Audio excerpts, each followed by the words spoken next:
Hello, I'm Isaac Hayes III, founder and CEO of Fanbase. Listen to what I'm about to tell you. The window to invest in Fanbase is closing. We've raised over $10.6 million of our $17 million goal. That means there's room for less than 6,370 people to invest in Fanbase for the average amount. The minimum to invest in Fanbase right now is $399. That makes you an owner in Fanbase today. Go to startengine.com/fanbase to invest. Why? Because current social apps have taken advantage of users for far too long, with content suppression, shadow banning, harmful racist content, and no real tools for monetization and equity. Fanbase has over 1.4 million users and counting, allowing anyone to reach all their following and monetize their content from day one. Social media is the new TV, and whoever owns the apps that distribute that content have the opportunity to own potential billion-dollar companies. While big platforms with uncertain futures are failing to serve their users, Fanbase is stepping up to fill the gap. Don't wait until it's too late. Invest now, invest for yourself and your future. Go to startengine.com/fanbase and own the next generation of social media.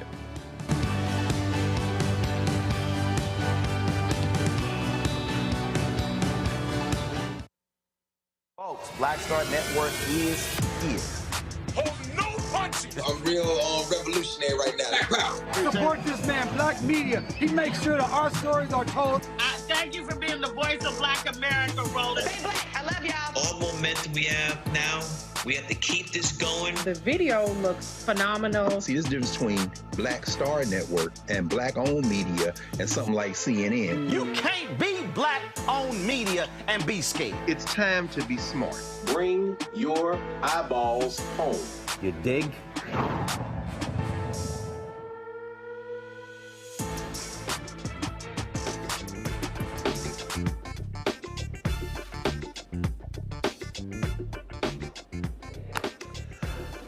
Hey folks, today is Monday, April 28th, 2025, coming up on Roland Martin Unfiltered, streaming live on the Black Star Network. I'm here in Houston. Pastor Ralph Douglas West, the Church Without Walls, had his annual golf tournament. And of course, I'm a member and I stayed here and played. So we're going to chat with him. We're going to talk to him about Bishop T.D. Jakes' huge announcement over the weekend that he is stepping down as senior pastor and turning it over to his daughter and son-in-law. Also, baseball legend Gary Sheffield is here. I'm going to chat with him about all the drama in the NFL. We're dealing with Shedeur Sanders and people saying that Deion was being too much of a father. I know Gary got to say something about that. Folks, we're here in Texas, and a black chef in Dallas gets tased and detained after falsely accused of having drugs. Chef Michael Singleton will be joining us to talk about the craziness that happened in the airport. Also, a black man is suing the Spokane, Washington Sheriff's Office for excessive force for falsely being labeled a trespasser at his own apartment. Donald Trump's Department of Justice, we keep telling y'all, shutting down voting rights cases. More to talk about. In North Carolina, St. Augustine University getting sued for firing a coach for breach of contract. More drama at that North Carolina college. Folks, it's time to bring the funk on Roland Martin Unfiltered on the Black Star Network. Let's go. He's got it. Whatever the miss, he's on it. Whatever it is, he's got the scoop, the fact, the find. And when it breaks, he's right on time and it's rolling. Best believe he's knowing. Putting it down from sports to news to politics. With entertainment just for kicks, he's rolling. It's on go, roll, y'all. It's Roland Martin, rolling with Roland now. He's funk, he's fresh, he's real, the best, you know he's Roland Martin now.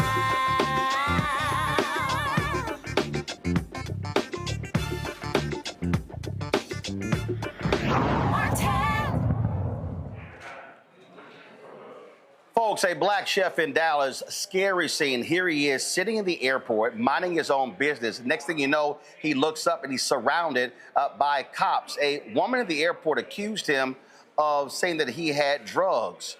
And then this happened. Did somebody take this? I didn't do nothing. My name is Michael Singleton. You have warrant. My name is, I got a traffic warrant. My name is Michael Singleton. I want you to please take this. They arrested me for wrong reasons. No,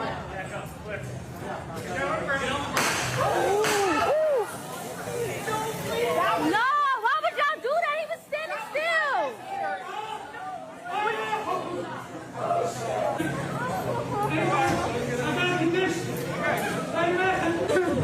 Oh my God, my name is Michael Singleton. My birthday's 12/21/71. I have back in Singleton. I have no warrant. I have a traffic warrant for $500. That's fine. You're trying to investigate. No, you said do I have cocaine?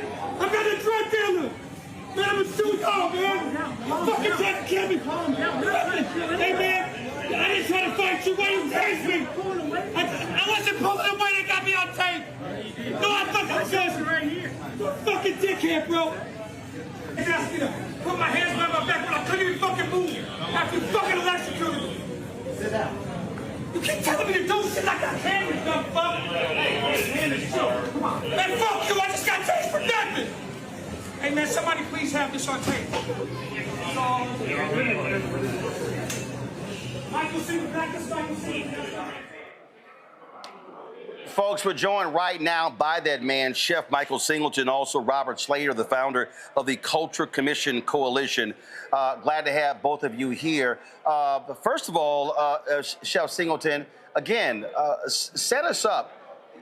You're in the airport. You're traveling somewhere. Tell us exactly what happened. Well, I was going back home because I travel twice a month back to Oakland. When I say home, I live in Frisco, Texas. You know, I go bring my mother her food because I cook for her because she needs no sugar, no salt. So that's why I was going this weekend because I didn't have an event. And I was just approached by as soon as I was in the tunnel going to the plane, I was approached by the plainclothes officers that identified themselves as narcotics detectives. And they asked to speak to me. I said for what? They said, can we talk over here?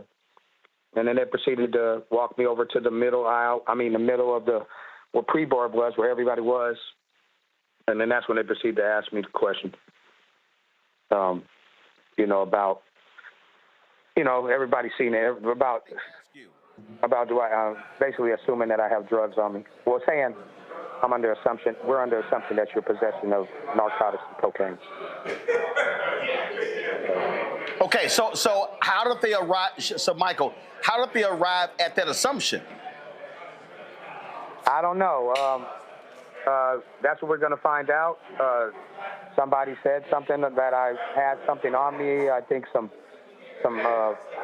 white substance or something like that, and then it was a lady on video. She recanted it and said, I never said cocaine or something. So basically, somebody told them something that I had drugs on me or something, and they went into action.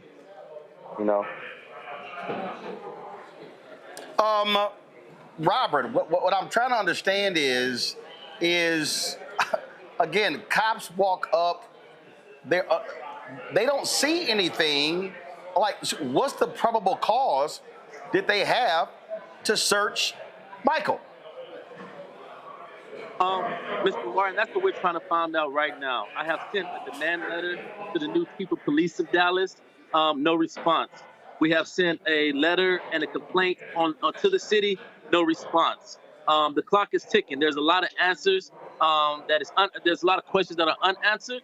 Right now, there's nothing to justify why we have narcotic detectives inside the security checkpoint misidentifying an individual when they should be properly identifying real threats to protect our friendly skies. So DPD needs to start answering some of these questions, and that's what we demand. Now, DFW, this took place at DFW Airport, correct? Love Field. Love Field, gotcha. Okay, so that's why I asked, because if it was at DFW, but Fort Worth and Dallas have oversight over that airport. So, so Michael, when they approach you, how did it escalate to the point where you get tased? Well, you know, like everybody's seen the tape. I just basically said that he asked me, can I search you? I said no, and just basically just went into action without I didn't even know why I was being arrested. When I said I have nothing else to talk about, and I didn't know why, and then that's when they went into action. This is, I mean, obviously, absolutely a strange case here. Have you hired legal counsel? So, Roland, that's what the Kojak Commission Coalition is. We're an advocacy agency that encompasses in-house legal as well as medical, trauma support, PR, so on and so forth. So we're a one-stop shop. We have an expert legal team that is investigating and looking into the matter and to advise what steps are next. But going past any civil matters, our number one goal is to see what is the systemic breakdown so this can stop happening. Enough is enough. And Dallas should be tired of these shoot first, ask questions later situations. But our ultimate goal is to be solution driven. And it's great that Mr. Singleton, that is his goal as well. So we will not stop until we look at their training practices and their policies, and that they have a public accountability on his behalf, because Mr. Singleton has not gotten an apology. He has not gotten a reason. And I'll further say that we found out just as recently as 2 hours ago, as they are ignoring our demand for the police report, they turned around and leaked the police report to some media to show one-sided bias. If they keep playing them games, then we will reciprocate in the same matter legally, and also demonstrate and we'll call for everybody jobs that sit in an official capacity for Dallas.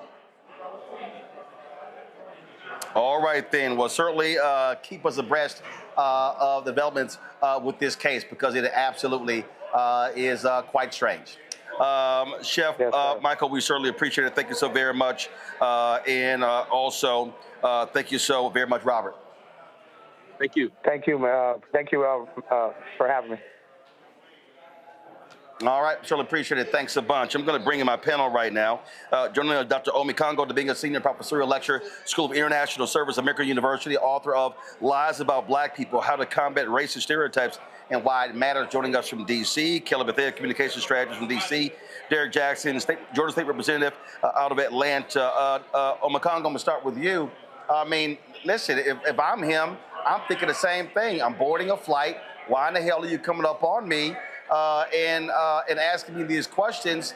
And if you're the cops, you need to have probable cause to accuse somebody of having drugs. Yeah, and, you know, it traumatized not only him, but everybody in that airport. I also was flying in on Southwest Airlines over the weekend, and there's nothing that could have prevented that from or any one of us in these spaces, how does just somebody talking about someone having drugs lead to that? I remember my mother was in a train station once, her PhD from Harvard, and all of that didn't matter. The woman said that she tried to sell her drugs. Cops just went on her assessment and just arrested her. And my father had to go get her out of jail over some nonsense. And at what point do the people who make these accusations have to be held accountable? Because whoever said it, this person's on video, right? And the people who are watching this, if I'm watching that from a distance, I don't know if this brother got shot. I don't know what's going on. And so the fact of the matter is that they can do this, and on top of that, as the brother was saying, just play games with the investigation, not give out any of the police report, probably leaking stuff to Fox and News Nation and the like. I hope this brother gets paid for everything that he feels like he needs to get and more. But what if something happened to him? What if he had a heart condition? Who's taking care of his mother? He's flying home to take care of her, and people don't even look at the larger community implications of something like this. I'm very thankful that he's okay, but and also I'm just thinking about all these other people there, just kind of bystanders, just kind of watching. Oh well, I got to go get on my flight. You know, I wish there's a little bit more outrage from the people in the line and the like, but people get too comfortable when these things are happening. And then he's telling him to calm down. Who the hell is going to calm down after just being electrocuted? This is ridiculous, and I have not surprised, haven't seen this covered anywhere else today, Roland. Look, here's the thing for me, Kelly. If I am this chef and I'm boarding a flight, I fly all the time. I've got 2 million plus miles, almost 3 million miles. And I'm gonna tell you right now, if I'm getting on a flight, minding my own business, typically I got my earbuds in, all of a sudden the cops stop me and accuse me of carrying drugs, I'm gonna be pretty damn pissed off.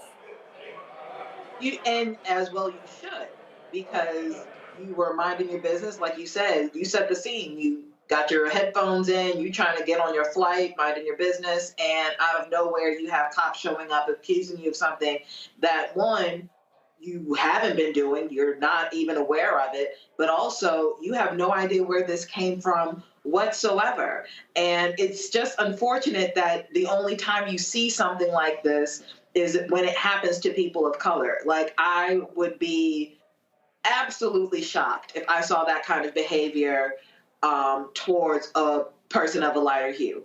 It simply just does not happen. Certainly not at the rate that it does for people who look like me and you. To echo Dr. Makongo's sentiments, I am very glad that this man is frankly alive, because like he said, we don't know the health conditions of this man. We don't know what he was going through. I certainly would be racking up some therapy bills at this point, because lawsuits should be pending. Because this kind of behavior towards people who are supposed to be protecting and serving, when you are doing neither of those things, this is absolutely ridiculous. It needs to stop. It needs to stop. It goes without saying that. But the safety of everybody in that airport, frankly, was in jeopardy because of weaponized incompetence, as far as I'm concerned. I'll tell you right, Derek, I can't wait to see the officers' body cam footage. You're exactly right, Roland. But not only the two officers, but the two bystanders, they were citizens. You can see that they were citizens. So why is it that the two officers are allowing for two citizens to also place their hand on another citizen? Again, I certainly agree that this is a travesty. And just doing this a little bit of research, Roland, over 1,081 citizens have died from being tased. 1,081 citizens have died from being tased. So this is another demonstration that law enforcement have a lack of substantial reasons to use excessive force. And this is another reason why the community trust in law enforcement continues to be eroded. This is another reason why we have to address these kind of implications, because when you think about the lack of accountability and the lack of training and the lack of the protocols that are in place.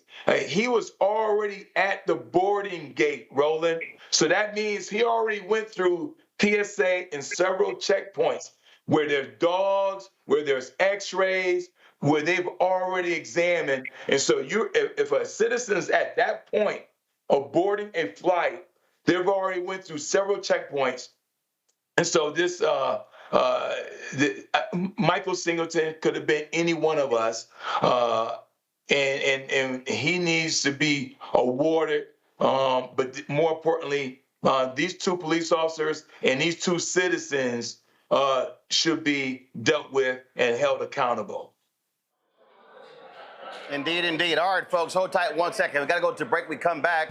A black man in Spokane, Washington. Same drama. Mistaken identity. It's amazing how they keep happening to black people over and over and over. We'll talk about that also.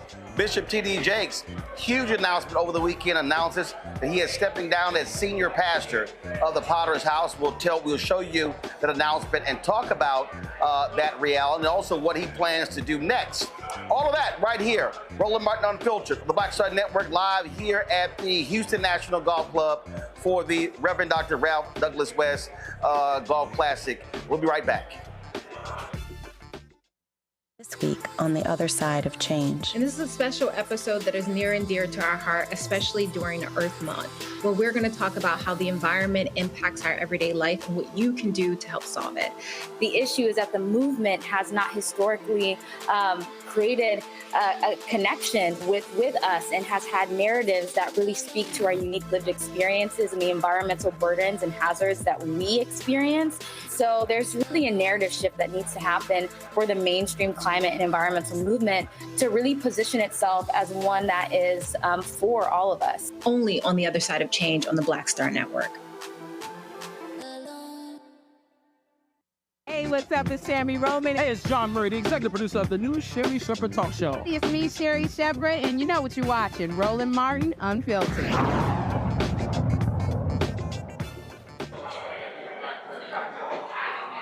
Folks, let's not go to Spokane, Washington. Joshua Clark, a 35-year-old black man, has filed a federal lawsuit against the police department there, against the sheriff's department in Spokane, after he was violently arrested and hogtied outside of his own apartment in 2023. Folks, a clear case of mistaken identity. Deputy Samuel Turner was responding to a trespassing complaint, and he thought that Clark was the man in question. The lawsuit made way for Deputy Samuel's 15-minute body cam video release. We're only going to show you about 3 minutes of the encounter. It turned violent extremely quick. Folks, the video is very disturbing. Now, here's the deal. Clark was hit with 3 felony charges, including assaulting an officer.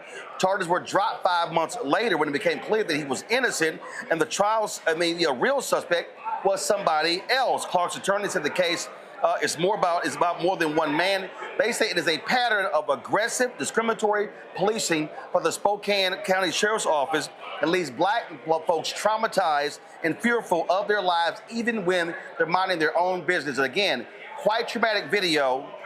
We're going to play it right now.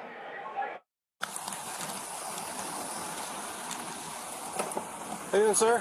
Ed. Your name Willie? No. No? There's a Willie that's associated with this vehicle that's trespassed from here. I ran your plate. This vehicle. Showed that you're not supposed to be here. Not this vehicle. Okay. You got your ID with you? Yes. Okay. Let's take a look, see you at that. No. There's no reason for it. I just told you the reason. And I have told you I am not this person you're looking for. How am I going to verify that without seeing your ID? Well, due to the fact you can ask any of the staff members here if I've been trespassed. I'm asking you. And I just gave you the answer. No, I have not been trespassed. Who are you? My name is Josh. Josh what? No. Okay, hop out of the car for me, no. Mr. Josh. Sir. Adam 51 code 6. Sir, please. Get out of the car. You're arrested. Not funny. I'm not fighting. Give me your hand behind your back now. Now. Give me your hand. You wrap my neck up, motherfucker. You're getting your hand. I haven't done anything. Ah! Ah! Ah! Give me your other hand now.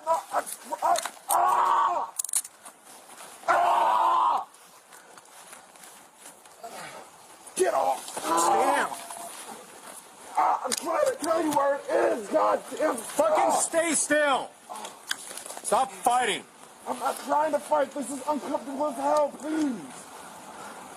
Let me just readjust my body so I can be more comfortable, officer. Now sit on your butt. Officer. Sit still. Hi. He didn't want to be arrested, is all. For what? So, He lives here. What's the issue? I'm conducting an investigation. Yes, sir. All right, and he decided he wanted to fight with me, so. Fight? You got I questions, haven't I'll come done talk to you in the anything. office here in a minute. Okay, he does live here, though. All right. I haven't fought anybody. I was trying to ask you a question, officer. Damn. You got one detained. No, I want your name. I want your supervisor. And I want your You're under arrest for assault 3rd degree as well. Stand up on your feet. What? Hey! Come over here. No. I have the right to ask for all of it. Separate your feet, pal. Ow! Dude, stop banging your head You're around. all banging my head, you dumb son of a bitch! Get me Stop fighting me, dude. Get me into a cop. I'm still I code want my 6. supervisor. Stay down. I am staying down. I'm trying to look you in the eye. I'm trying to stand you up and you're still fighting me, fucker. Fucker, I'm asking you a question, and you're being a dick. I want your supervisor. You know, Derek, every time we show one of these videos, it is always the same thing with these cops in terms of how they treat folks. They don't de-escalate. And so this is somebody who should never be policing. He should not have a job. And this is what's insane is these cops, they act like thugs as opposed to ascertaining exactly who the proper suspect is. Roland, I appreciate you highlighting these situations. I mean, it's unfortunate, but you're not going to see this anywhere else. The reason why I appreciate you highlighting this because you got to think about the physical and psychological harm to Black people in the United States. He was just sitting in his vehicle, Roland. And so it will be hard for any one of us, including myself, for a police officer to roll up and start asking questions and get out the car when you're not doing anything. So there's the physical aspect, there's the psychological aspect of harm around this, but then we got to explore the consequences of these wrongful arrests.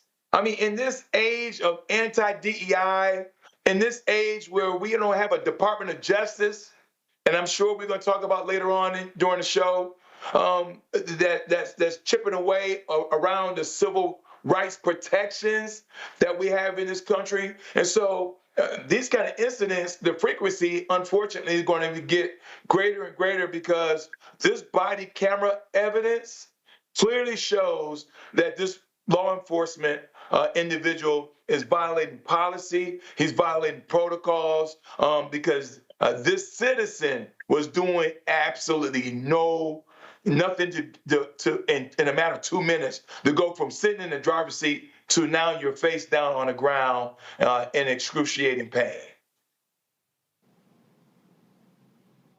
Listen, Kelly, the point that Derek makes there is true. You've got a Department of Justice.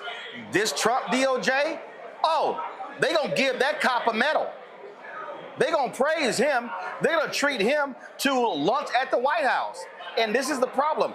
Donald Trump has no problem supporting thug cops like this here.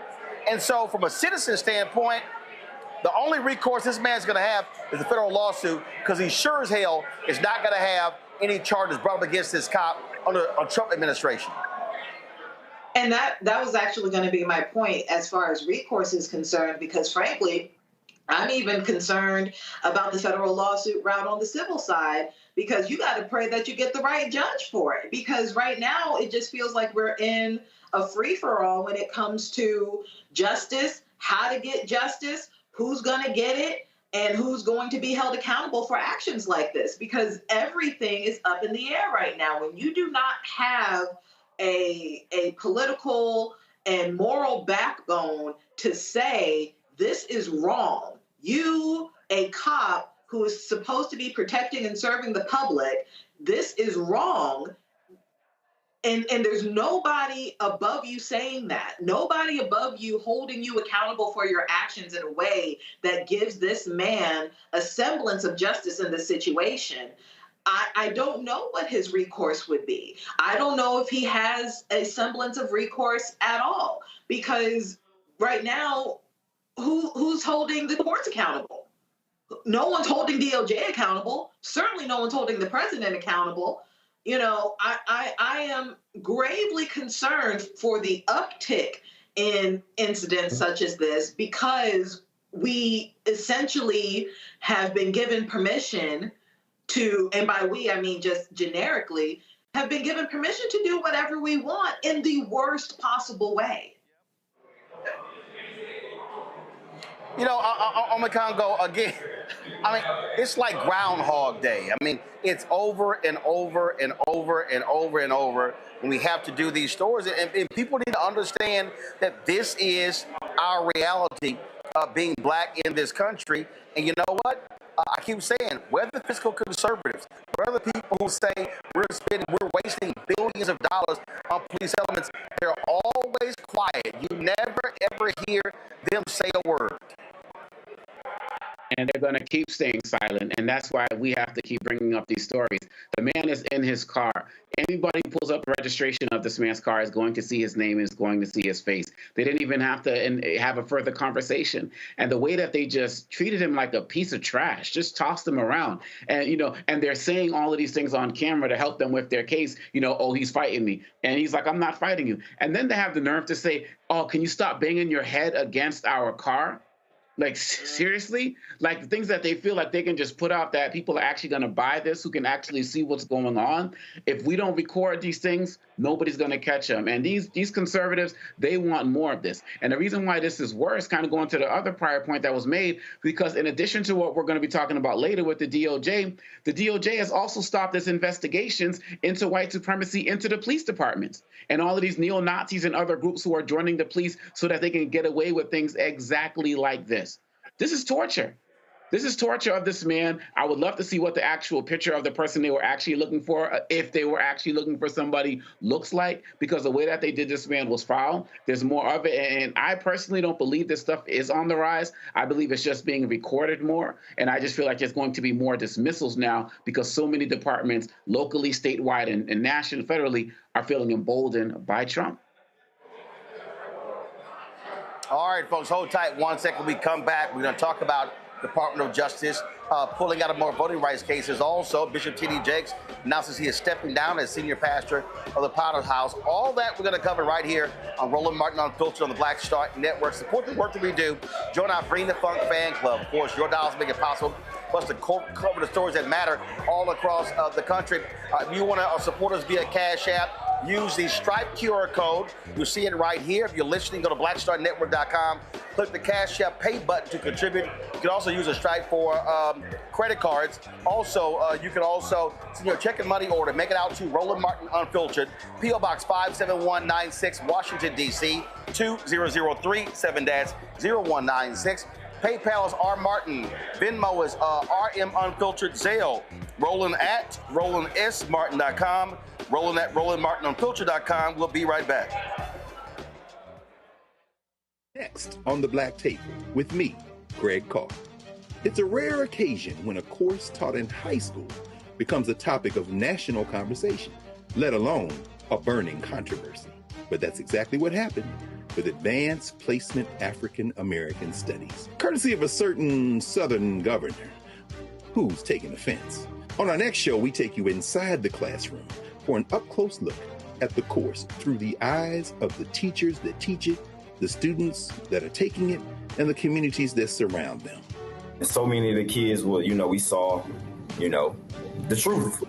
And, it just impacts those kids in such a big way. A master teacher roundtable on the next Black Table that you do not want to miss, right here on the Black Star Network.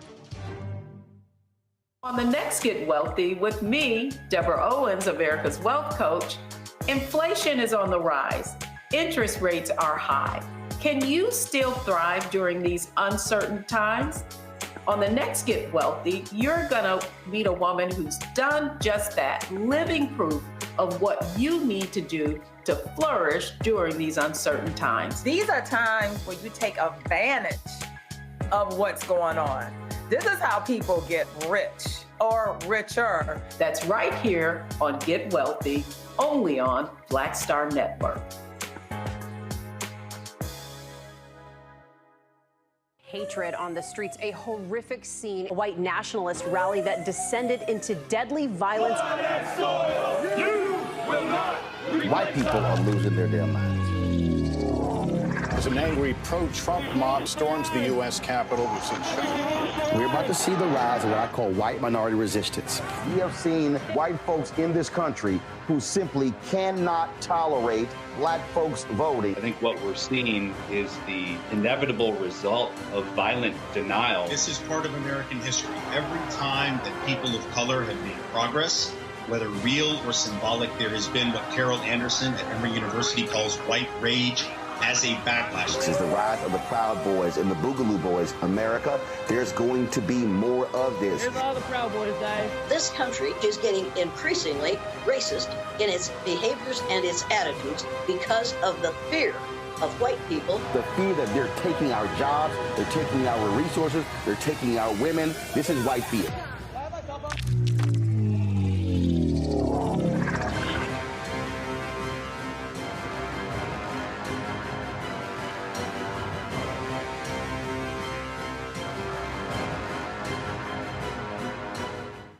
I'm Russell L. Honoré, Lieutenant General, United States Army, retired, and you're watching Roland Martin Unfiltered.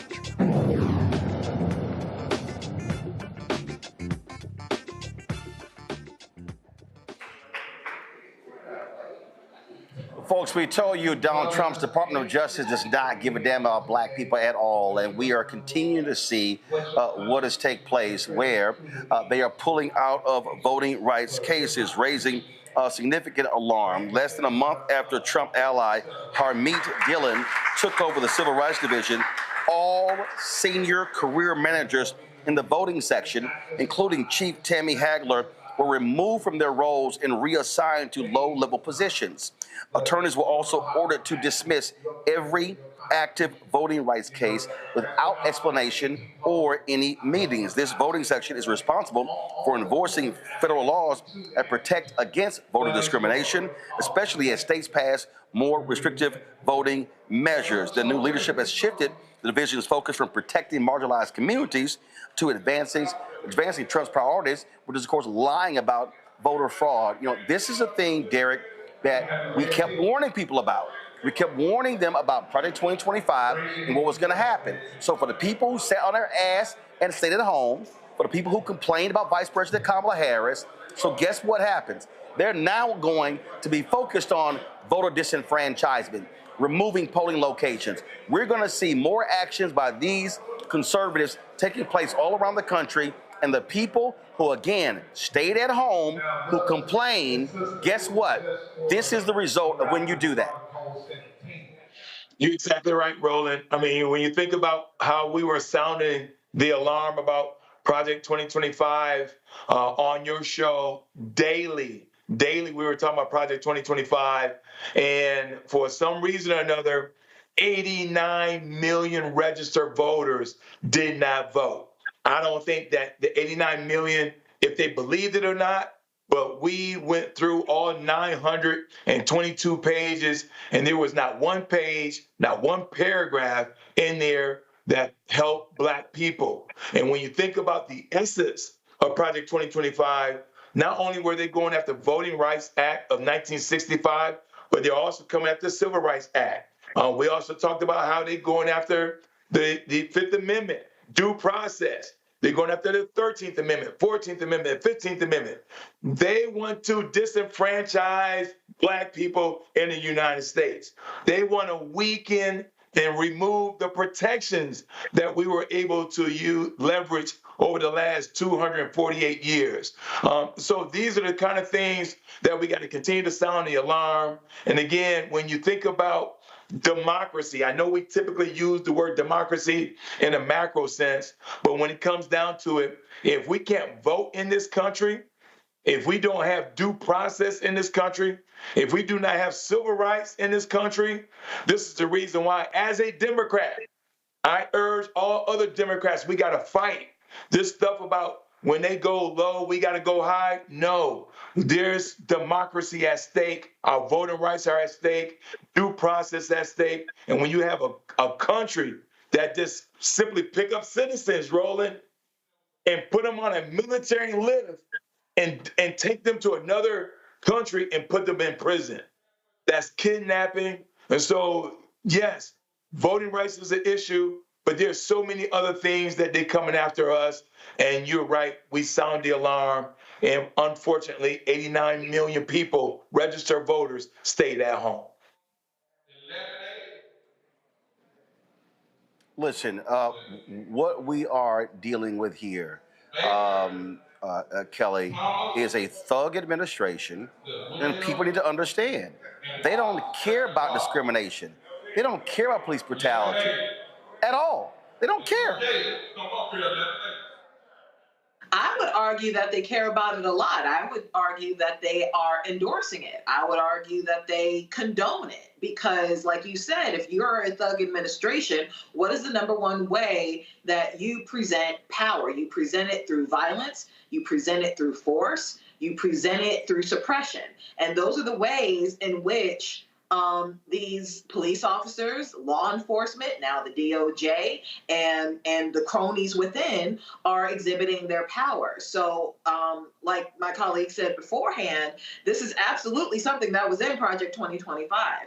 And as we have been saying on your show since the election, the hashtag "we tried to tell you," that is absolutely relevant in this case. It is going to be relevant for the entirety of this presidency because we are going to see time and time again every lie that has been disbanded, every truth that has been illuminated, all of it is going to come to light.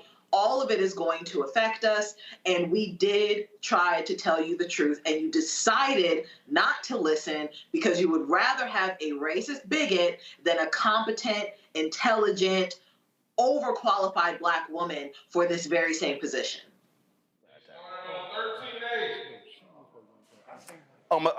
Congo, again, we just need to understand the reality of what we're facing. We need to understand that as long as that thug is there, that criminally convicted felon in chief, as long as he's there, we're not going to have any federal oversight. This is not going to happen. And this is also part of Trump setting himself up to have a third term.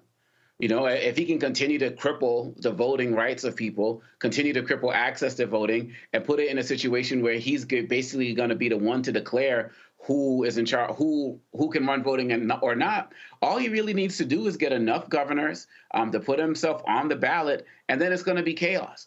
And so this voter disenfranchisement, people need to understand that this is not just happening at a small level. This is part of a national campaign. And as a network that, like we are here, who has always taken this man seriously, when he talks about staying in office, if you saw that interview with the Atlantic over the weekend, he said, in my first administration, I had to take care of the country while dealing with all, these people who are out to get me in my administration. Now I can just focus on running the country and the world. Like those were his words. And so at what point are people going to get serious about this man doing everything possible? He wants the voting rolls from the states. What happened to states' rights? To whatever it takes to stay in power. These people believe in a unitary power that's supposed to be vested into the president. And folks better wake up now, get off all this rest and stuff, and really recognize it. Because if you don't get it now, it could actually be too late. Absolutely. So, listen. Look. We warned people.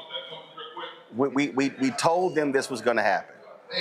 We told them what you can expect to happen, and people didn't believe us. People effed around and they found out. And I'm telling you, there's going to be somebody out there who they're going to come face to face with voter disenfranchisement. And they're going to be mad, they're going to be upset, they're going to be angry, and then it's going to be like, well, you know what? This is what happens, because they don't care. These people do not care about voter discrimination. They are pulled out of case after case after case. This same Department of Justice, when you have the Attorney General who spends more time on Fox News than she does at the Department of Justice, that's what you're actually going to see. And so these things happen all the time. So, hey, we got to do this here. So, so we're going to take a little, we're not going to take a little break. As I told y'all, we're here at the Reverend Dr. Ralph Douglas West golf tournament. And so, our group won first place. So let me do this here. Let me just walk up here and get our award. See, I told y'all how we do things a little bit different. So let me just do that. So I'll be right back. We're going to get our first place award. I'll be right back.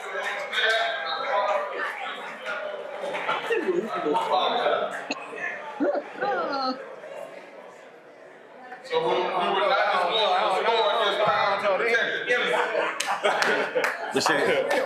just want to let y'all know the timing is perfect since I'm live on my show right now. So they all get to see us winning. So, and I ain't seen Paz since we drove off. Paz blessed us. That was it. All right. Yeah, I said that. I said it. He was there. He was there. He was there in spirit. Y'all taking a picture? Come on. Y'all take a picture. Okay, come on. Go ahead. Y'all ready? First, man, turn hard. Turn that camera. Now you can fit everybody. Everybody was in there. 1, 2, and 3. Got it. I sent it to you. All right, you come to the back for an interview in a minute. Hey, real quick, one more. Come on, I gotta go to work. Right here. I'm live. Come on, I gotta go to work. Right here with the cameras we paid for. Right. Come on now. Y'all looking at 2 different cameras. There you go. Come on, baby. You got to snap that. I gotta go to work. Come on, man. Come on. Here we go, Pat. I ain't joking. I'm live. Okay, get it from her. All right. Get it from her. What's up? No, seriously, I'm working. Hold on. All right, so I told y'all. Hold, let me go ahead and put my earpiece in. See.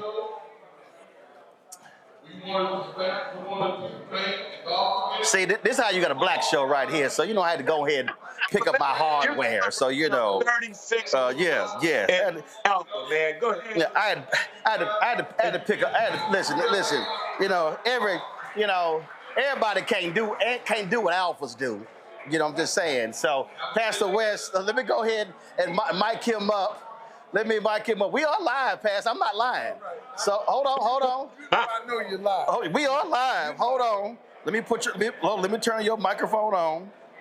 Let me get you. All right. Testing. All right, here we go. Come on, Ro. Let me clip you on. All right, there we go. All right.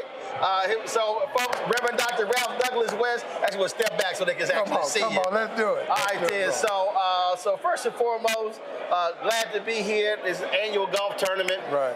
And so, good to see you win first place. You hit some great shots.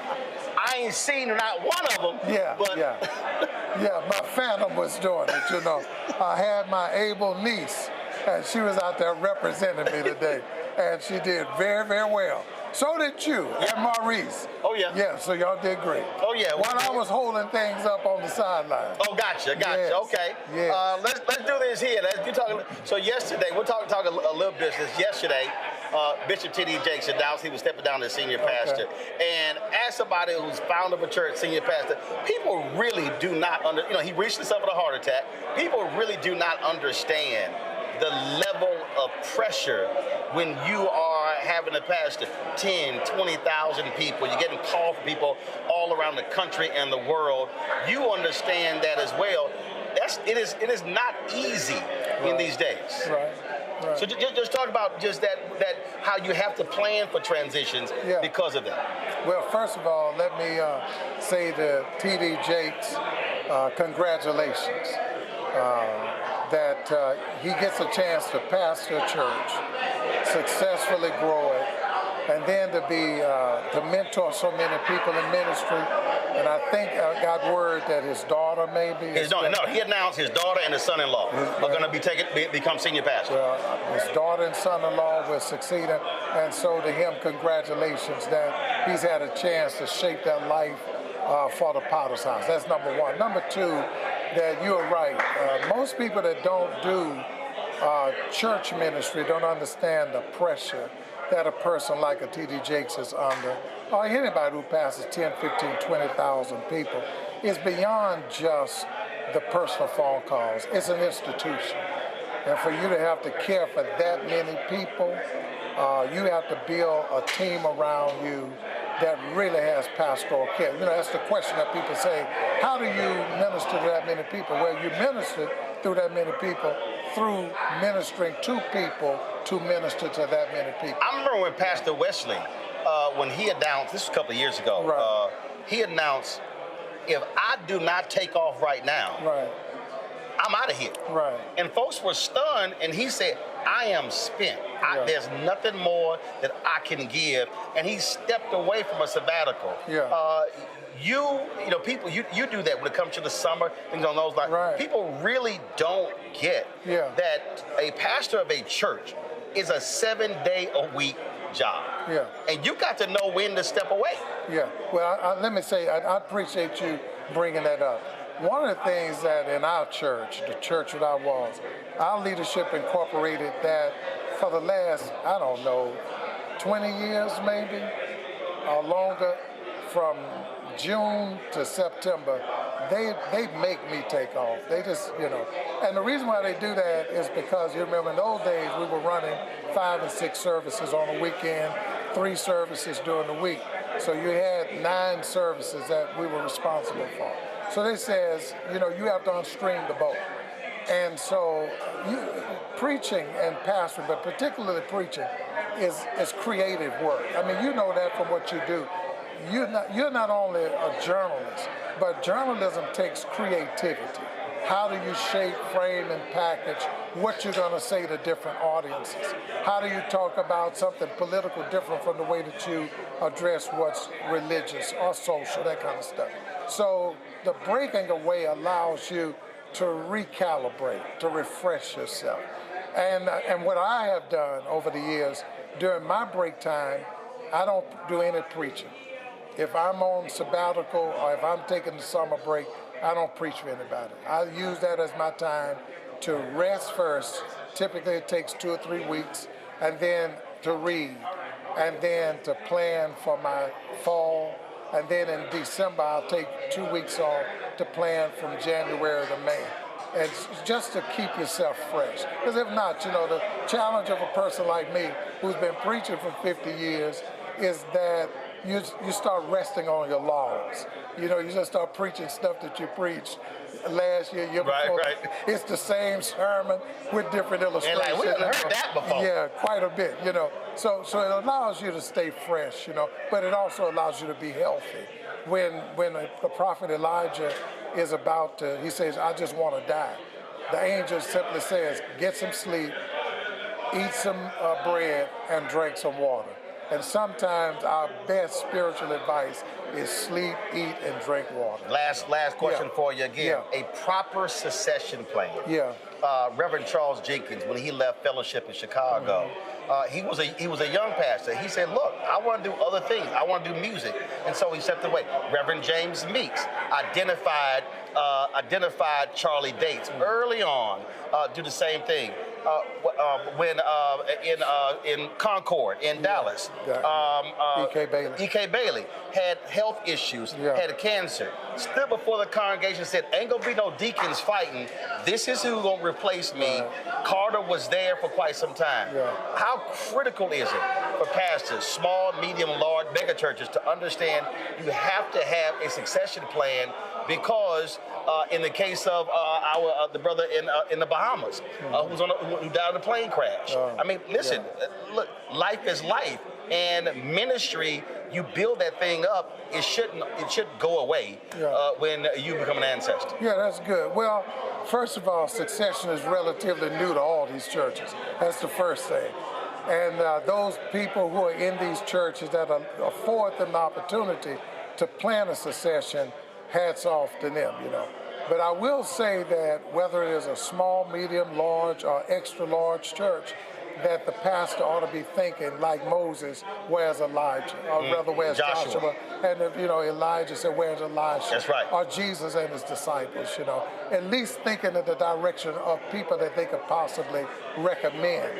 But then those of us who are privileged to be in churches where the congregation really gives you the freedom to do that, the onus then becomes on the pastor to select the right person.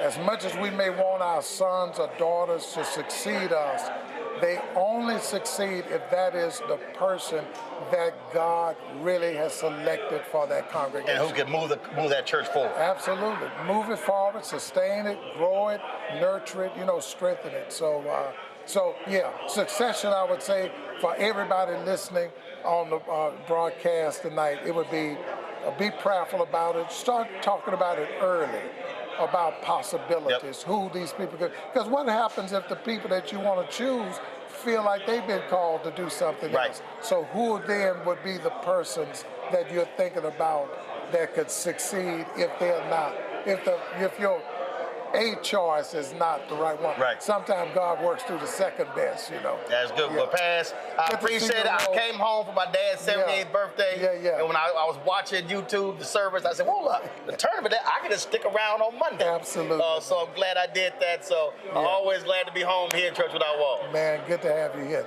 Tell the family I said hello. I will do. I appreciate it. Love you, bro. Appreciate it. Folks, we're going to go to a break. We'll be right back. Roland Martin Unfiltered on the Black Star Network. On the next, A Balanced Life, we're talking about the stress of stress and trigger warnings, looking at those areas in our lives where we often don't turn the page or turn the corner, but giving us the ability to really take a deep dive and look at who we are, the people around us, and the ways in which we're triggered. A lot of times we are so stressed out because we are trying to control things that are outside of our sphere of control. That's all next on A Balanced Life on the Black Star Network. This is Tamala Mann. And this is David Mann. And you're watching Roland Martin Unfiltered.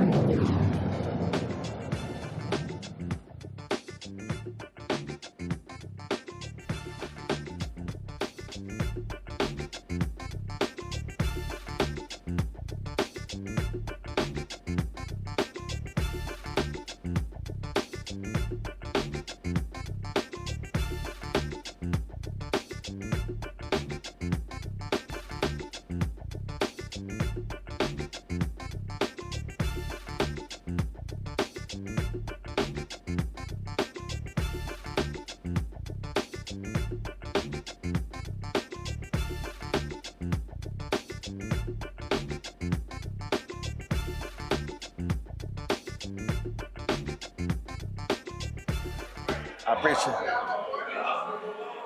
All right, folks, you heard us just talking about Bishop T.D. Jakes making the announcement that he is stepping down as senior pastor of the Potter's House in Dallas. This is yesterday's announcement. You all know for years I have been talking about it. It may not work out the way I plan it,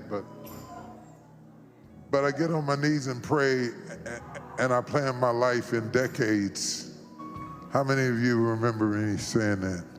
Not days, but decades. Because major moves take time. It may look like it was suddenly, but you don't know what the background work was.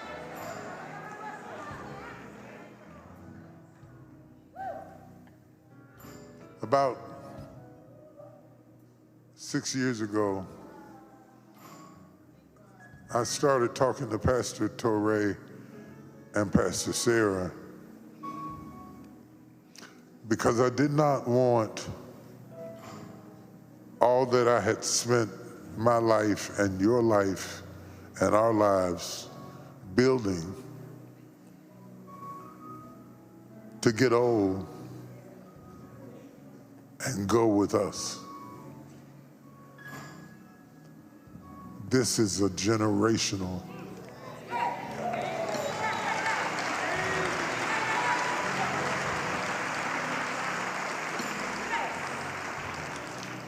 And even though she was busy doing Woman Evolve and he was busy pastoring One LA, about 4 years ago, they moved out here just in time for COVID.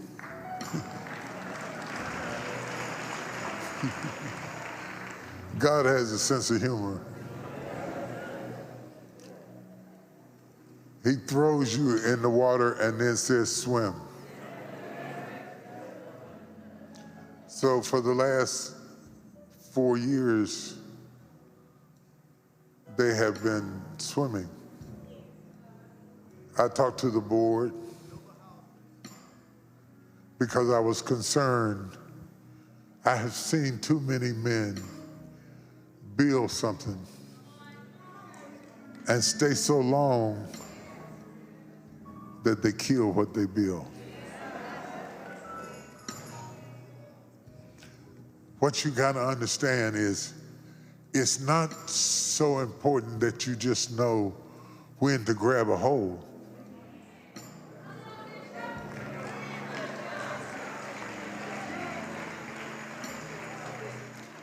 It's knowing when to let go. Now, there's some other things that I'm assigned to do, both here and outside. But I cannot afford, especially after November, to risk something happening to me and you be sheep without a shepherd.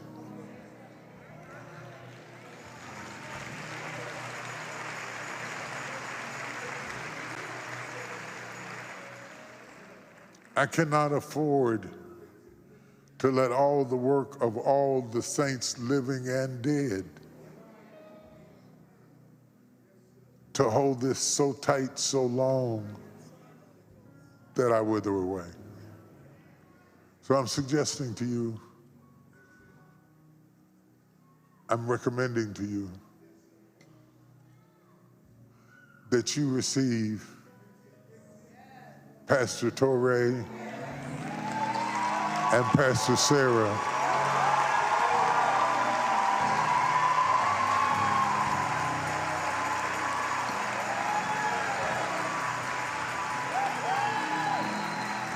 Come on, come on, come on, come on. Come on. Come on. This is legacy.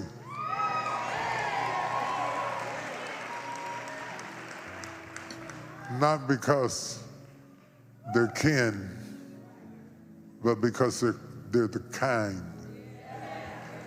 They've immersed themselves into the DNA of this church for years. Sat quiet, preached. What you didn't know from November forward, they've been running the church anyway. Folks, that was Bishop T.D. Jakes making the announcement yesterday that his son-in-law, Pastor Teray, and his daughter, Sarita, would be taking over as senior pastors. I'm going to go to, I'll start with you, Kelly. This is a significant announcement. We're talking about, this is a worldwide ministry.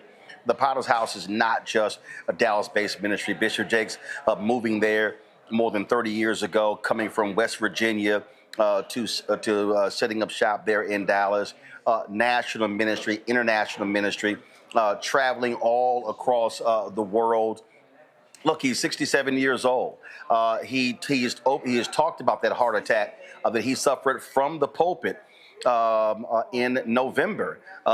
And that was a huge scare. He said later he didn't even realize that he was suffering a heart attack. And look, almost did not come back from that. And so this really is a significant.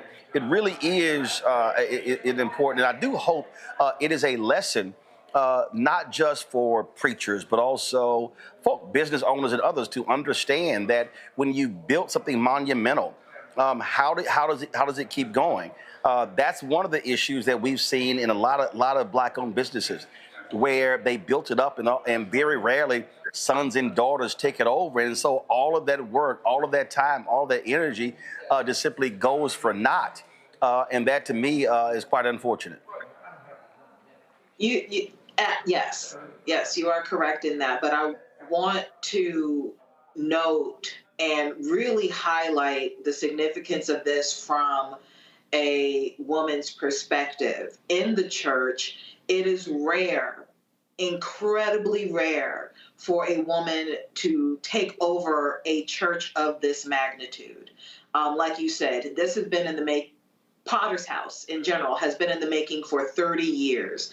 And in those 30 years, and before those 30 years, during those 30 years, and certainly after these 30 years, there has been attacks on women leading congregants, not because they're not able, not because they haven't studied themselves approved, but because there is toxic patriarchy within the Christian community, within Christian leadership, and it runs rampant. Doesn't matter what your denomination is, doesn't matter what your race is, it doesn't matter. In the religion itself, there has been, it's certainly within Western Christianity, an undercurrent of toxic patriarchy, such that women have not been able to lead in the way that they could and should. So for Bishop T.D. Jakes to not only recognize that, but to flip it on its head and trust his daughter, who has more than studied herself approved, who has more than shown herself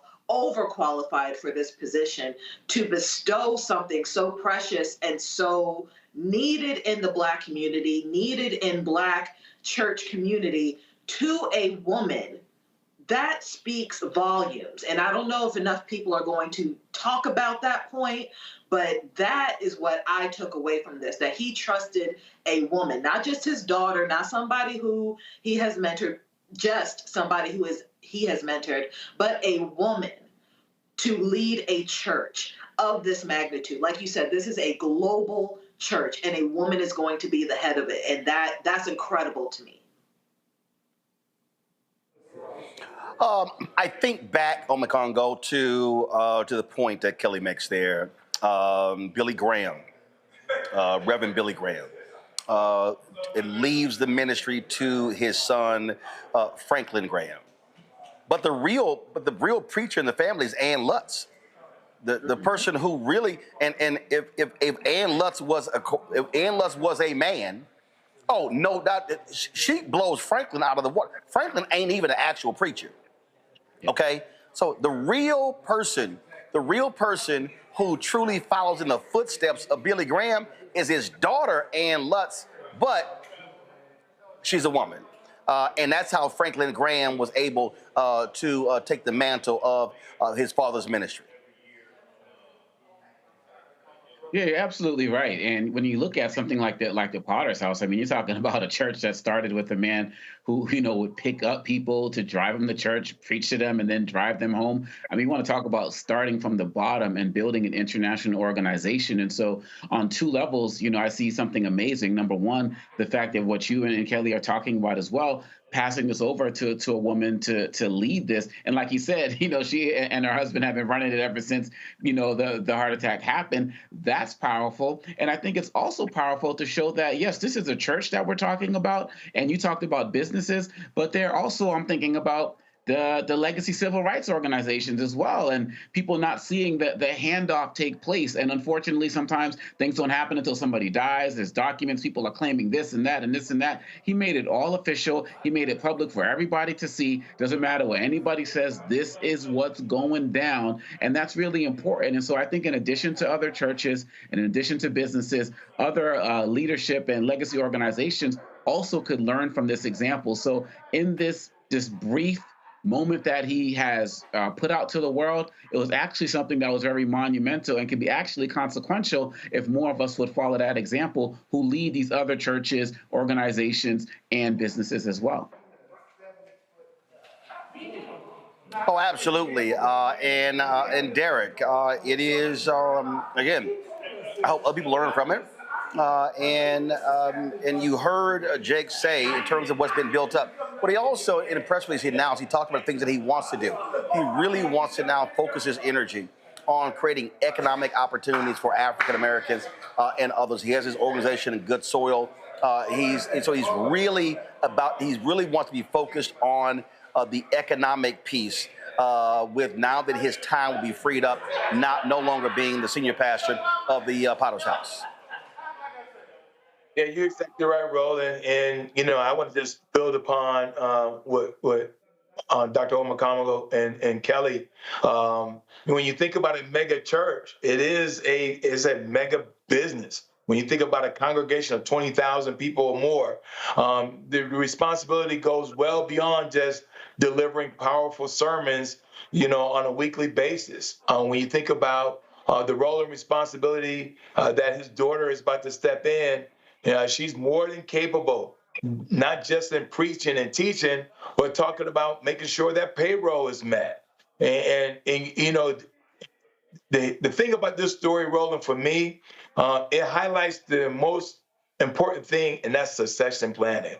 We as Blacks do not do succession planning as much as we should. I can only think about, Coretta Scott King. She was thrusted into, with her role after Dr. King was assassinated. And it demonstrates that, to Kelly's point, that a woman has the capability and the capacity to get things done. We have the Dr. King federal holiday because of Coretta Scott King. And so when you think about T.D. Jakes passing over the reins over to his daughter and his son-in-law, it makes sense. We got to do more succession planning in all aspects of our lives, in the family, as well as politics and the likes. And so I agree that this 67-year-old icon, giant, felt the need to pass over what he has built over 3 decades to his daughter, and then ask the congregation, Roland, and say, I need you all to support this decision because it's the right decision to be had. And again, folks, so our lower third is wrong. Jakes is not resigning from the church. He is retiring as senior pastor. And so that language is actually, the distinction is really important. All right, got to go to a break. We come back. Bishop William Barber and repairs of the breach were arrested simply for praying at the U.S. Capitol. We'll show you what took place and hear for what he said afterwards, speaking at the Supreme Court. You're watching Roland Martin Unfiltered on the Black Star Network. Support the work that we do. Joining our Bring the Funk fan club, the goal is to get 20,000 of our fans contributing on average $50 each a year. It's $4.19 a month, 13 cents a day. What you can do is, of course, if you want to give the Cash App, use a Stripe QR code. You see it right here. If you're listening, go to blackstarnetwork.com, click the Cash App pay button to contribute. Also, if you want to send a check, make it payable to Roland Martin Unfiltered. Send it to P.O. Box 57196, Washington, D.C. 2003 7-0196. Of course, you also have PayPal, R. Martin Unfiltered, Venmo, RM Unfiltered, Zelle, Roland at RolandSMartin.com, Roland at RolandMartinUnfiltered.com. We'll be right back. Next on the Black Table with me, Greg Carr. It's a rare occasion when a course taught in high school becomes a topic of national conversation, let alone a burning controversy. But that's exactly what happened with Advanced Placement African American Studies, courtesy of a certain Southern governor who's taking offense. On our next show, we take you inside the classroom for an up-close look at the course through the eyes of the teachers that teach it, the students that are taking it, and the communities that surround them. And so many of the kids we saw, the truth. And it just impacts those kids in such a big way. A master teacher round table on the next Black Table that you do not want to miss, right here on the Black Star Network. Now that Roland Martin is willing to give me the blueprint, hey, Cyrus, I need to go to Tyler Perry and get another blueprint because I need some green money. The only way I can do what I'm doing, I need to make some money. So you'll see me working with Roland. Matter of fact, it's the Roland Martin and Cheryl Underwood Show. Well, should it be the Cheryl Underwood Show and the Roland Martin Show? Well, whatever show it's going to be good.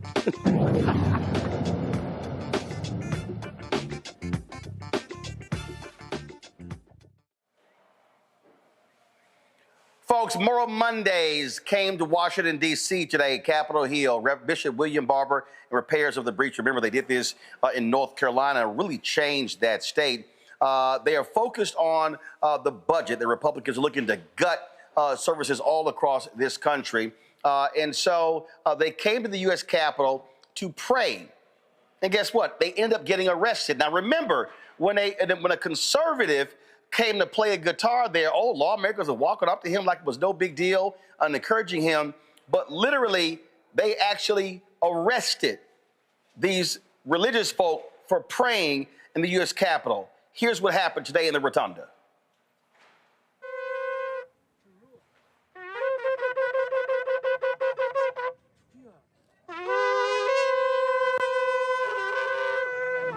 We are here crying to you, O God, because we've heard the cries of your people. We have also read the budget resolution of this Congress, which calls for $1.5 trillion in cuts to life-saving and life-sustaining programs in order to give a tax break to billionaires.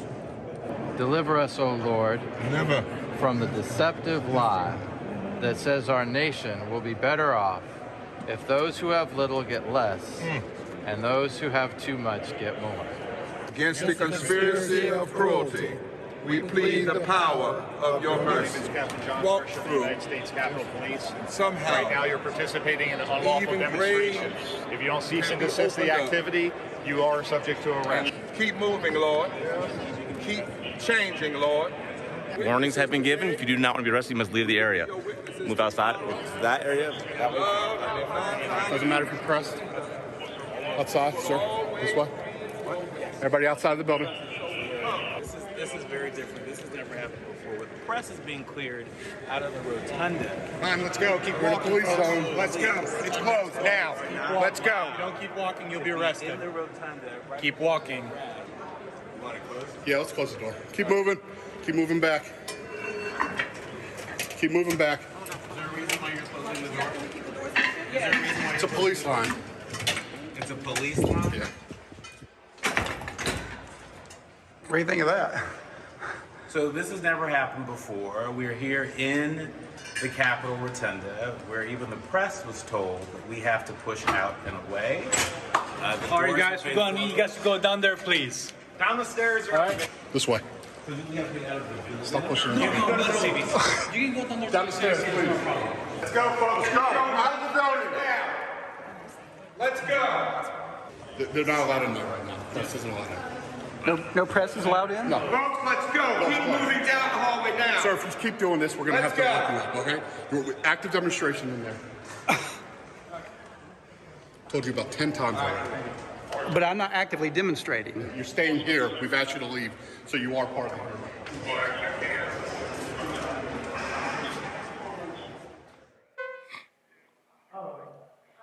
That is absolutely BS. Religious folk praying, they call it an active demonstration, and then you see they don't give a damn about the First Amendment. They kick reporters out of the Capitol Rotunda. Well, before that action took place at the U.S. Capitol, there was a news conference taking place outside of the Supreme Court. A number of people spoke. This is Bishop Barber. This is not, Moral Monday has never been about just kind of a justice fellowship where we come to feel good. We come to cry. Amen. Not just cry out. But if in this country right now, you have people and you're watching them get up in the morning and the only thing they can think about is how many people they can hurt, and they got the power, at least the temporal power, that's a time for mourning. That's right. It's a time for us to, the first move in any nonviolent type of protest is, first of all, you got to get your facts so that you're not focusing on personality but policy and the real problems. And second of all, you have to make sure, as we did on Ash Wednesday, that your adversary actually knows what's bothering you. You don't just start doing things. You actually have to have the kind of redemptive hope that you believe if you show the folk the fact, they would change. And you can't be frivolous about that. They may not, but you have to believe in that possibility, because if you give up on humanity, then you're doing the same thing they're doing. Part of what it means to be a nonviolent movement is that if I didn't believe in the possibility of my worst enemy becoming my best friend, I'd stop preaching. I wouldn't put on robes and crosses and stuff. Wouldn't be in the need. Now you say you're naive. No, I said believe it. Because if you don't believe it, then your prophetic moral witness doesn't have power. That's right. Because you're living in a kind of nihilism which will destroy any hope that you have. In the scripture, Ezekiel was told by God, I want you to go to the people and I want you to tell them what's wrong. In fact, he was told to go tell them that injustice had become epidemic because the princes or the power structure and the priest had developed an unholy alliance. Then God said to him, they may not listen to you because they are a stiff-necked group. Don't laugh, listen to me. It's very serious. They may not listen to you, but at least they will know there hath been a prophet among them. And if you do it right, they may not listen to you, but see, there's a valley of dry bones out there. That's exactly it. And the people have become disheartened. And they need an authentic voice to go speak to them. The word of the Lord, the word of truth.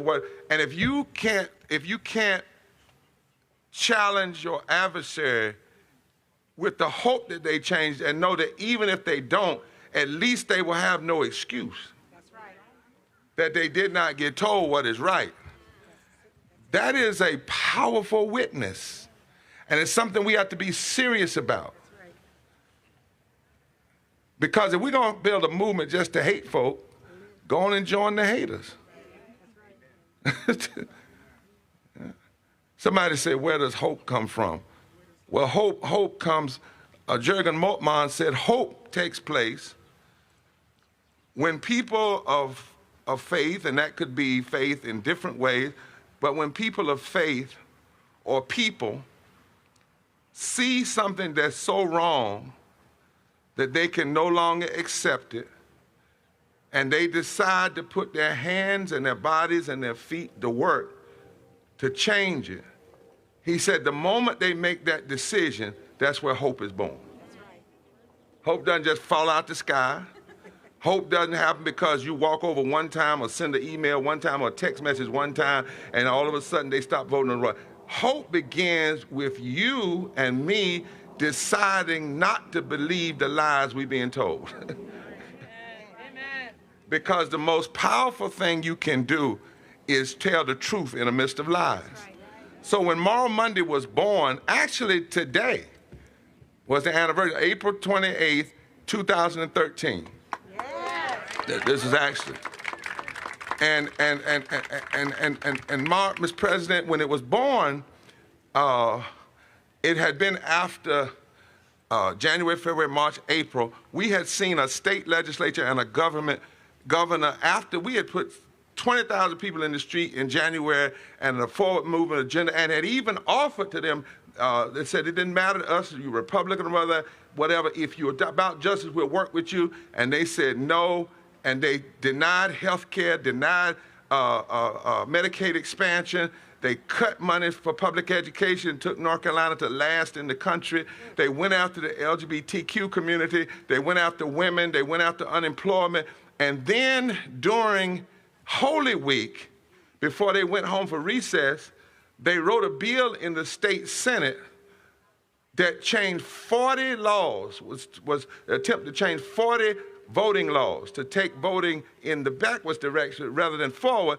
And the bill was so bad that when they put it in the computer, this is true, they put it in the computer and the computer kicked it out and assigned a number to it. The computer named it Senate Bill 666.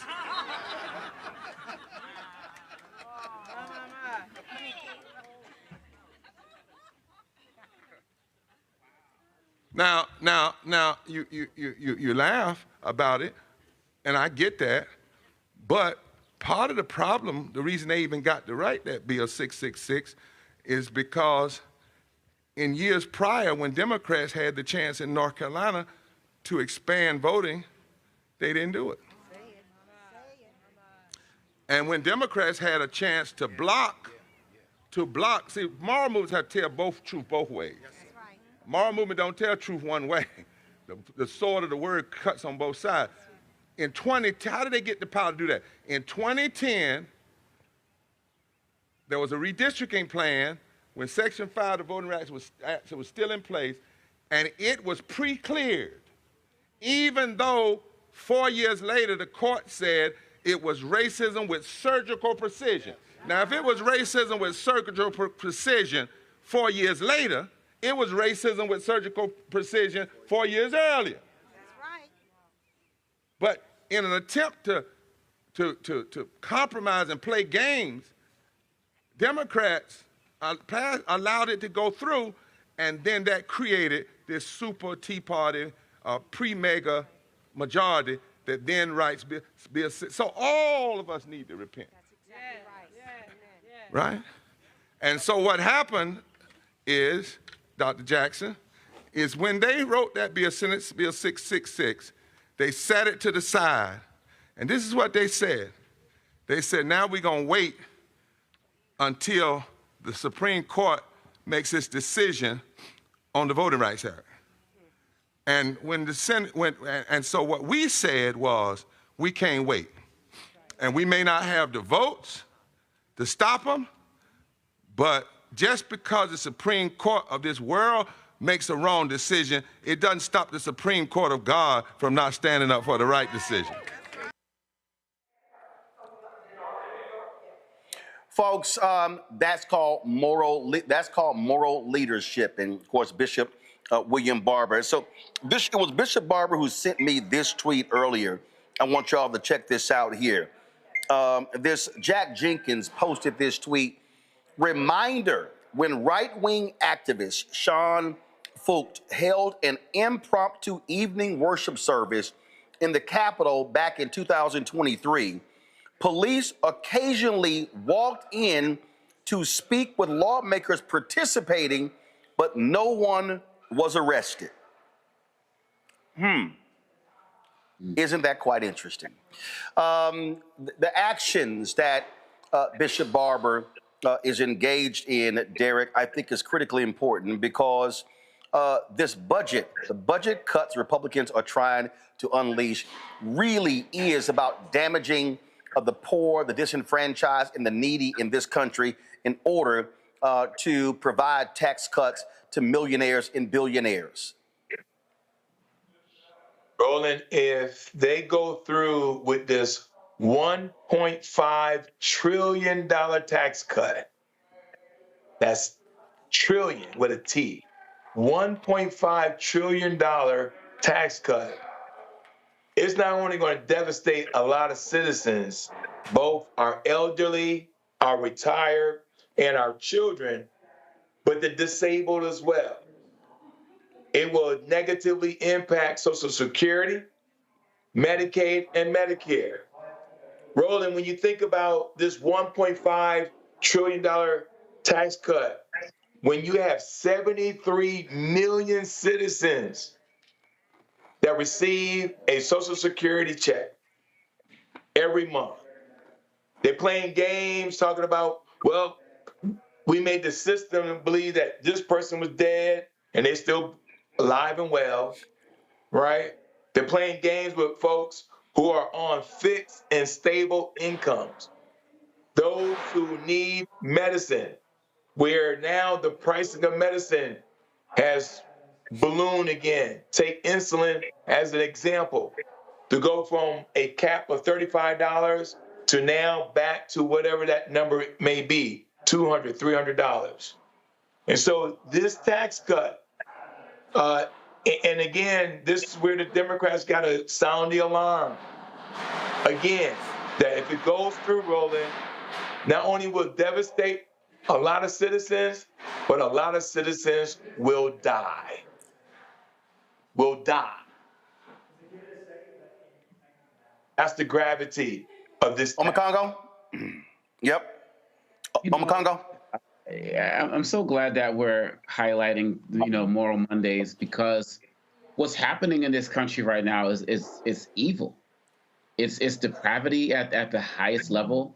I know we're not talking, a lot about immigration today, but when you see what happened with the woman who was deported, but her son, who's an American citizen, was 4 years old, had stage 4 cancer, exported with her. And you look at the programs that are actually already being cut, right? That are already being cut or halted, or funding being, halted until they can check to see if it is in line with their ideology. They are killing people. And we should have paid more, not we here, but as a country, we should have been paying more attention when this started happening with USAID. But the Trump administration is so strategic because they know that they always go after groups and organizations or parts of the world or parts of communities that people don't care about.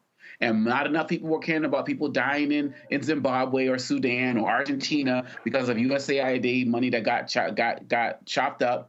And but people already started dying already. So they're like, well, successful there. Let's just bring it here. Add it to what are they getting rid of in this country? Meals on Wheels. All of these different programs, one by one by one, as they're also dismantling Social Security. When are people going to wake up? Unfortunately, in this country, too many people wake up until they actually get hit. And by that time, it's going to be too late because you already lost your job. You already lost your home. You already lost your access to low-cost insulin. How are you going to be even in a position to fight back? More people should have been down there with everybody who was there as part of Moral Mondays getting arrested. And if the cops didn't come, it wouldn't even have been a big deal. They weren't making as much, quote unquote, noise as that musician who you showed earlier. People were going about their business, but they want to make these things points. They want, just like that judge they arrested in Milwaukee, they want to make these points that they are in charge. And we're not going to keep stopping. And so much props to Reverend Barber and everybody who was out there, as well as the press who documented this for us. Kelly? I feel like I'm grieving the state of our nation and what it was and what it will never be again. I do not know how we come back from this level of depravity, because it really does feel like history is repeating itself as far as what we went through in World War II with Hitler. It's almost the exact same playbook, bar for bar, as well as the trajectory of the events happening at almost the exact same pace as what happened with Hitler pre-World War II. This is frightening to me. This is very frightening. And I appreciate the highlighting of this issue. But as far as next steps for this country, if we are not looking at radical change and radical options regarding getting rid of Trump and his cronies, I dare say it will be worse and there will be no coming back from it. And it is unfortunate. Once again, I go back to the hashtag we tried to tell you, we really did. And I mean, ironically, I have to pray for this nation, probably not at the rotunda of the Capitol, but certainly elsewhere, in order for anything to change. Well, absolutely. All right, folks, a couple other stories that we want to get to that jumped out at us, folks. Really sad news out of Memphis, Tennessee, where the historic church, of course, that had so many different meetings and gatherings during the sanitation worker strike, burned to the ground. Significant damage. Clayborn Temple, which had been under renovation, located in downtown Memphis, was the organizing focal point for Dr. King's final campaign in Memphis in '68. Fire officials responded to the early morning alarm to find the church engulfed in flames, located just south of Beale Street. Clayborn Temple was built in 1892 as the Second Presbyterian Church and originally served an all-white congregation. In 1949, an African Methodist Episcopal congregation purchased the building and renamed it Clayborn Temple. Before the fire, the church was undergoing a $25 million restoration project, which was scheduled to be completed next year. And again, just some really sad news, because they were working so hard to restore that church. Now it all begins anew. Also, remember we talked last week, Variety and New York Times were sort of questioning, could Ryan Coogler's movie Sinners make its budget back, which was stupid. When you make $60 million your opening weekend, you're going to do well. Check this out, folks. Second week in a row, they pulled in $45 million, okay? That was only a 6% drop from Easter weekend debut. That is the smallest drop in any genre since Avatar in 2009. It is unheard of for what has been categorized as a horror movie, and it's already grossed $120 million domestically, a $90 million budget. This right here is phenomenal. Derek Omekongo, Kelly, first of all, any one of y'all see the movie? Twice. Again. Yep. All right, so say it again, Omekongo. So Kelly said twice. Omekongo, you saw it. Derek, you haven't seen it? This weekend. Yeah, Derek, you like me. Well, you like me. I'm planning on going to see it at the IMAX. Because first of all, we've been busy.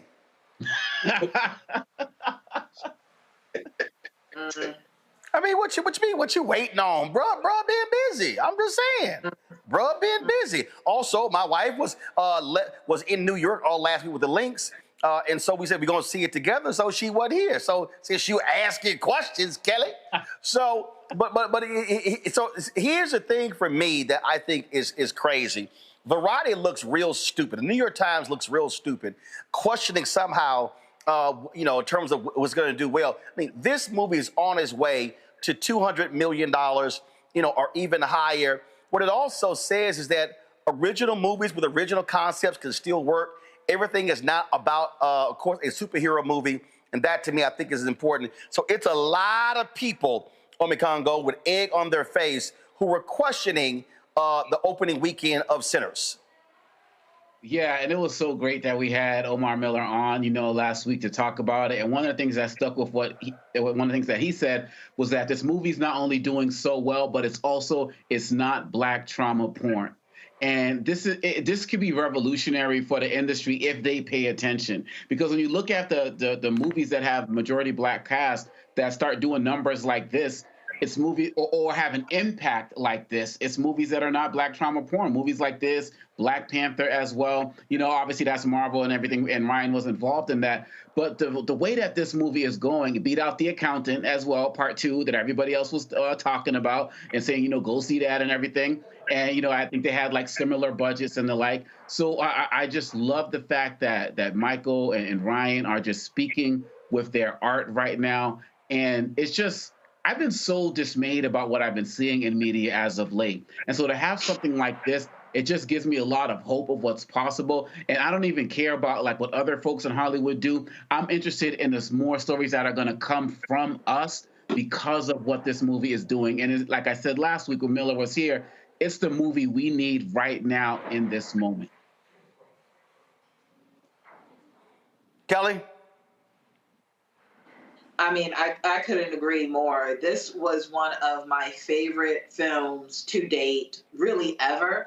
And I am a self-proclaimed scaredy cat. I do not do horror movies. I do not believe in spiking my adrenaline levels any further than they need to be. I'm already a Black woman in this world. I am stressed enough. I don't believe in paying to watch horror films, but something told me to go see this film. And it is one of the most incredible pieces of art that I have seen in a very, very long time. I haven't even been looking at the reviews from Variety and stuff. I saw the headlines and I immediately dismissed it because it was giving hater. You know what I mean? Like it was giving, we want to sabotage the results of this film because we didn't believe in it, we being the mainstream media. And I have just kind of delved into every think piece, every presser clip, every promo clip. I wish I was here when Omar was here because I absolutely love his work as an actor in general, but he really outdid himself in this role. Everybody outdid themselves in this role. Shout out to the actress who played Annie, giving it up for the plus-size woman who was a legitimate love interest, not a trope, not a joke. She was a real multi-dimensioned, layered character that a conventionally attractive Black man was in love with. You don't see that enough. I don't see that enough. And that alone was enough for me to see it not once but twice. I might see it a third time in the different formats that Ryan Coogler outlined that he showed the film in. Again, I can't talk about it enough without giving spoilers, but if you haven't already, go see this film. It's incredible. I love it, and I'm ready to see what else it's going to do as far as numbers and impact in culture. Derek, there's a lot of Hollywood media people looking real stupid for what they were writing about just a week ago. Roland, and listen, I have not seen the movie yet, Kelly, but it is on my wife and I to-do list because our schedule has been crazy.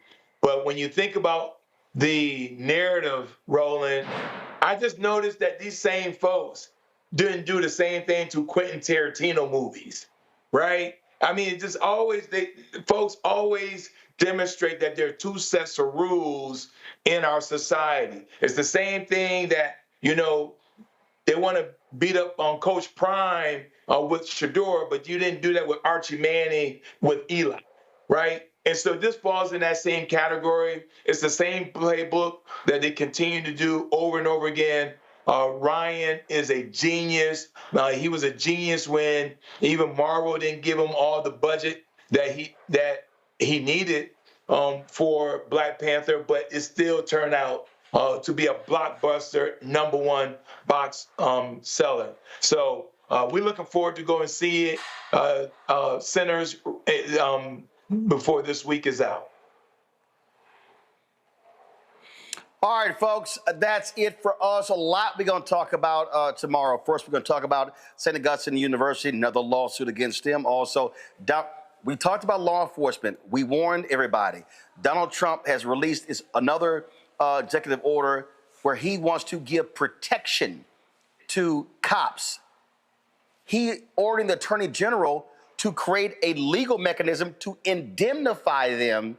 Oh, and all those law firms that cut deals, they're going to be required to represent the cops pro bono. Oh, we're going to break all this down tomorrow on the show. Also, the Philadelphia Eagles went to the White House today, winning the Super Bowl. A bunch of Black players and others did not show up. But what's causing a lot of attention is Saquon Barkley, where he told folk he didn't want to hear them complain about him playing golf for Donald Trump. I said a couple of things to him on Twitter and Instagram. I got a lot more to say to his ass tomorrow. Yeah, it's going to be a little busy show tomorrow. I'm back in the studio, and y'all know I'm going to be ready to bring the funk.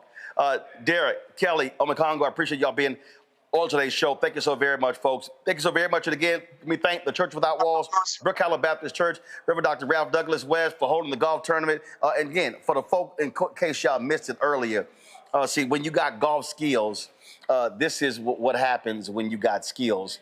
You win first place. So this ain't the first time I've won first place in a golf tournament. It won't be the last time. So a lot of y'all out there be talking all that smack. Bring your ass. Come on. If y'all want some of this, I'll happily take your rent or your mortgage money or your lunch money if you keep running your mouth. All right, folks. If y'all want to support the work that we do, join our Bring the Funk fan club. Here's the way you can support our show. Give via Cash App. Use the QR code for Stripe. This is it right here. If you're listening, you could also use that for, of course, credit cards. Senior checking money order, P.O. Box 57196, Washington, D.C. 2003-7-0196. PayPal, again, make checks payable to Roland Martin Unfiltered. Roland Martin Unfiltered. P.O. Box 57196, Washington, D.C. 2003-7-0196. PayPal, R. Martin Unfiltered. Venmo, RM Unfiltered. Zelle, Roland at RolandSMartin.com. Roland at RolandMartinUnfiltered.com. Download the Black Star Network app, Apple phone, Android phone, Apple TV, Android TV, Roku, Amazon Fire TV, Xbox One, Samsung Smart TV. Of course, get my book, White Fear, How the Browning of America is Making White Folks Lose Their Minds. Available at bookstores nationwide. Get the audio version that I read on Audible. Also, download the app Fanbase. You can also get that. Download the app Fanbase, Apple Store, Android Play Store. Or when you want to invest, go to startengine.com/Fanbase. For more information, startengine.com/Fanbase. Also, you heard me say it a little bit earlier. Yesterday was my 36th Alphaversary. That's right. 36 years ago, I crossed the burning sands into the only real fraternity. The rest of them are youth groups, including those folks in my control room who belong to those other little groups. So again, shout out to my LBs, John Williams, Freddie Ricks, Paul Stafford, and of course, one of our my LBs, he died. Actually, he died on the 10th anniversary of us crossing. That is Kevin Roberts. He passed away in a plane crash, and so he's in the Omega chapter, but he played with us at Texas A&M University. Shout out to my LBs on our 36th anniversary. The Epsilon line, Pi Omicron chapter, Texas A&M University. So shout out to our Alphaversary. All right, folks, that's it. I'll see y'all tomorrow from the nation's capital, from the Black Star Network studios. Until then, holla! Black Star Network. No punch! I'm real revolutionary right now. Thank you for being the voice of Black America. All momentum we have now, we have to keep this going. The video looks phenomenal. See, this difference between Black Star Network and black-owned media and something like CNN. You can't be black-owned media and be scared. It's time to be smart. Bring your eyeballs home. You dig?